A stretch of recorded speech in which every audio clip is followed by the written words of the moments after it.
Assalamualaikum warahmatullahi wabarakatuh. Halo sobat, apa kabarnya? Mudah-mudahan sahabat dalam keadaan sehat semua ya. Hari ini saya akan membahas tentang selamatkan hutan, selamatkan dunia. Mengapa demikian? Pernahkah kamu berpikir, apakah manusia atau makhluk hidup lainnya bisa bertahan hidup tanpa adanya hutan? Indonesia memiliki kekayaan alam yang luar biasa. Tentunya kita semua harus bisa menjaga demi kelestarian alam ini.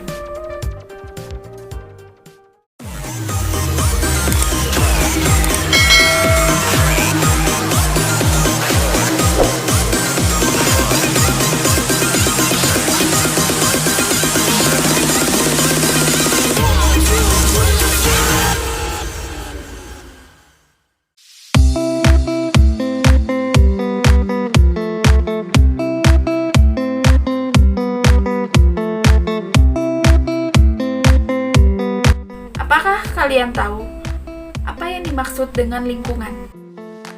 Lingkungan adalah suatu kesatuan hidup antara kondisi fisik yang mencakup keadaan sumber daya alam seperti tanah, air, energi surya, mineral, serta flora dan fauna yang ada di atas tanah, di dalam tanah, maupun ada di perairan. Sedangkan lingkungan hidup adalah segala sesuatu yang ada di sekitar manusia dan berhubungan timbal balik. Lingkungan hidup adalah sistem yang merupakan kesatuan ruang antara makhluk hidup dan komponen abiotik lainnya. Di dalam lingkungan, setiap makhluk hidup bergantung pada makhluk hidup lainnya dan bergantung pula pada sumber daya alam yang ada di sekitar kita. Lingkungan hidup terdiri atas dua komponen, yaitu komponen biotik dan komponen abiotik. Komponen biotik adalah komponen hidup yang ada di alam dan meliputi semua makhluk hidup seperti hewan, tumbuhan, mikroorganisme, dan manusia.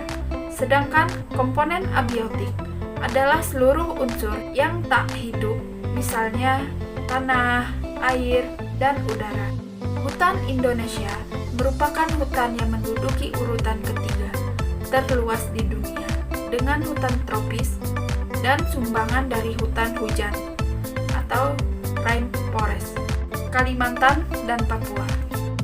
Menurut data Forest Watch Indonesia, sebuah lembaga independen pemantau hutan Indonesia, sejumlah 82 hektar luas daratan Indonesia masih tertutup hutan.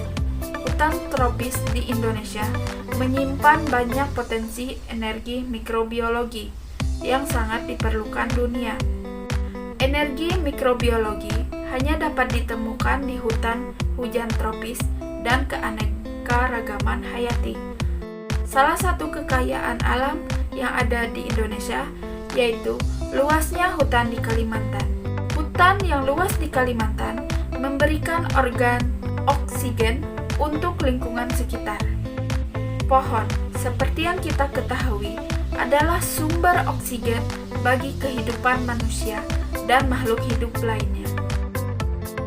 Akar pada pohon juga berfungsi untuk menyerap dan menahan kandungan air di dalam tanah maupun air dari hujan.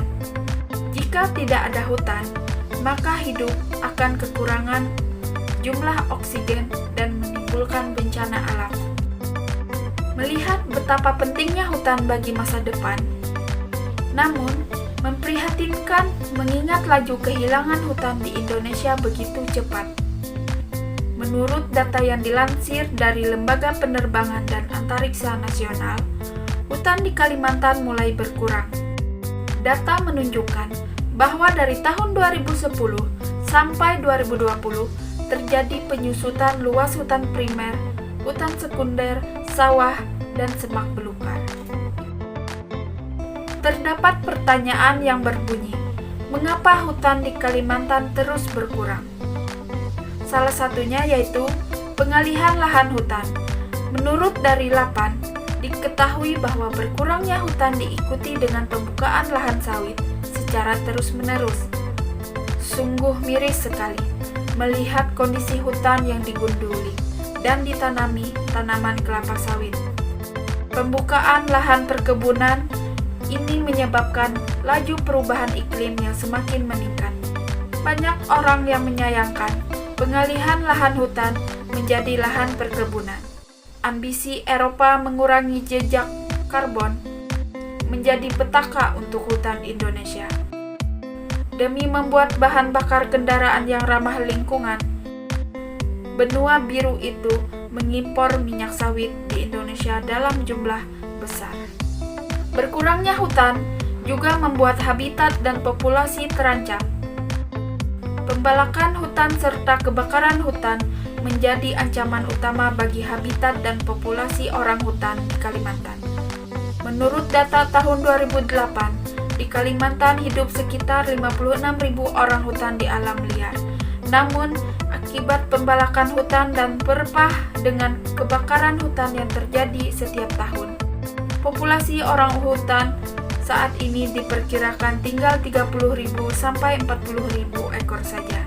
Menurut Borneo Orang Utan Survival Foundation atau BOSF, 16 bayi orang utan yang berada di hutan rehabilitasi di Nyaru Menteng, Kalimantan Tengah, mengalami masalah kesehatan akibat paparan kabut asap.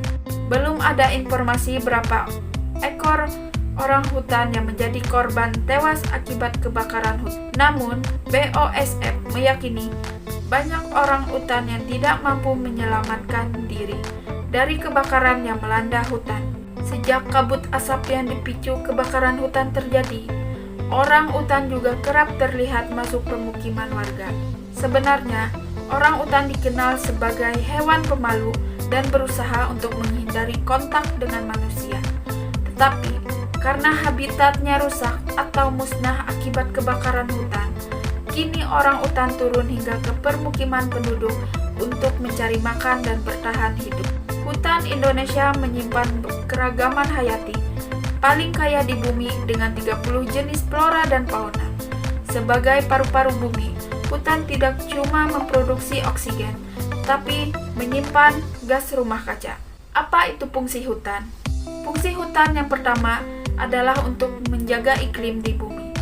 Seperti yang kita tahu, dengan kemajuan dan peningkatan aktivitas manusia, maka kualitas udara semakin menurun, yang ditandai dengan meningkatnya karbon dioksida (CO2). Pohonan di hutan dapat menyerap karbon dioksida sebagai bahan untuk melakukan fotosintesis. Fotosintesis dapat mengubah CO2 dan air menjadi glukosa dan oksigen O2 dengan bantuan cahaya matahari. Yang kedua, mencegah intrusi air asin. Hutan bakau berfungsi agar air laut yang asin tidak masuk ke dalam tanah, yang menyebabkan air tawar dalam tanah berubah asin. Yang ketiga, mencegah bencana longsor dan banjir. Akar-akar pohon bisa menyerap air hujan yang turun secara terus-menerus. Dengan demikian, risiko terjadinya banjir bisa dikurangi dengan signifikan. Hutan yang gundul juga memperbesar potensi terjadinya tanah longsor. Yang ketiga, melindungi flora dan fauna. Jika hutan di bumi punah, maka 80% binatang dan tumbuhan di daratan bumi juga akan punah. Yang keempat, sumber oksigen bagi manusia. Proses fotosintesis dalam daun tanaman bisa menghasilkan oksigen yang diedarkan di lingkungan sekitar. Tak heran jika saat kamu berada di bawah pohon di siang hari akan terasa sejuk meskipun sedang terik-teriknya matahari. Memang, oksigen tidak hanya dihasilkan dari tumbuhan saja. Akan tetapi, dengan adanya fungsi tumbuhan yang bisa mengubah CO2 menjadi O2, itu bisa turut serta membantu bumi beserta makhluk hidup di dalamnya. Bagaimana cara kita menyelamatkan hutan? Cara kita menyelamatkan hutan yaitu dengan cara yang pertama, menanam pohon. Memanfaatkan ruang terbuka di sekitar rumah, sekolah, ataupun tempat lain untuk menanam pohon. Ini menjadi langkah kecil yang bisa kamu lakukan untuk menjaga kelestarian tanaman. Bahkan di beberapa tempat, ada yang menggalakkan gerakan satu orang satu pohon. Yang kedua, dengan cara mencegah pembalakan liar dan alih fungsi hutan. Pembalakan liar akan membuat hutan menjadi rusak. Upaya pencegahannya perlu melibatkan pihak pemerintahan di suatu negara, baik melalui kampanye yang dilakukan atau melalui peraturan pemerintah tentang perlindungan kawasan hutan. Alih fungsi hutan yang masif juga menjadi salah satu kendala dalam bagaimana cara melestarikan hutan. Banyak perusahaan negara dan swasta yang sengaja melakukan alih fungsi hutan menjadi perkebunan sawit dan lahan pertambangan tanpa perencanaan matang. Penduduk pun ikut berkontribusi membuat hutan semakin sempit dengan mengubahnya menjadi permukiman. Yang kedua, tebang tanam dan tebang pilih. Maksudnya, perusahaan negara dan swasta yang memanfaatkan hutan produksi perlu menerapkan tebang tanam dan tebang pilih. Tebang pilih adalah memilih pohon mana yang harus ditebang, jangan sampai brutal dengan menghabisi semua pohon yang ada. Seperti namanya tebang tanam, berarti setelah ditebang, maka tanam kembali tunas pohon baru yang harus dirawat sepanjang waktu. Yang ketiga, penghijauan dan reboisasi. Serupa dengan langkah yang pertama tentang menanam pohon, reboisasi memiliki arti yang mirip, yaitu penanaman hutan kembali. Biasanya, upaya reboisasi dilakukan secara masif, melibatkan pihak pemerintah ataupun dinas lingkungan. Reboisasi atau penghijauan dimaksudkan agar hutan yang rusak akibat pembalakan liar atau kebakaran bisa kembali seperti keadaan semula. Yang kelima, mengurangi penggunaan kertas. Langkah bagaimana cara melestarikan hutan terakhir adalah mengurangi penggunaan kertas. Ini dilakukan agar penebangan pohon oleh perusahaan yang memproduksi kertas bisa dikurangi. Saat ini, banyak sekali alternatif mengurangi penggunaan kertas seperti menggunakan teknologi dengan melibatkan aplikasi penyimpanan dokumen digital yang tersedia secara gratis. Hutan lestari adalah salah satu pendukung paling penting untuk menjaga keseimbangan alam. Semakin maju peradaban, bukan berarti bumi ini semakin baik. Emisi karbon, pemanasan global, dan pengalih fungsi hutan terus bertambah. Untuk itu, seluruh lapisan masyarakat harus saling bersinergi untuk bersama-sama menjaga hutan.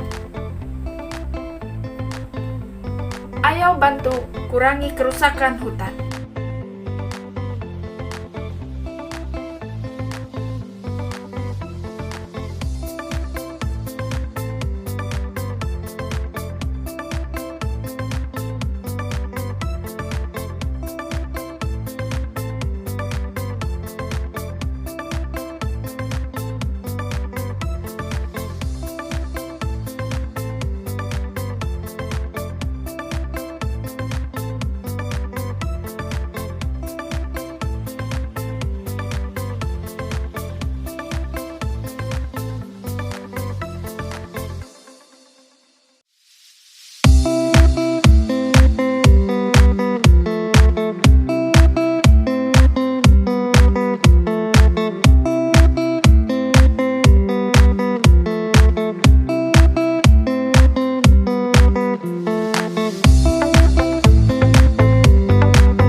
Komponen biotik adalah komponen hidup yang ada di alam dan meliputi semua makhluk hidup seperti hewan, tumbuhan, mikroorganisme,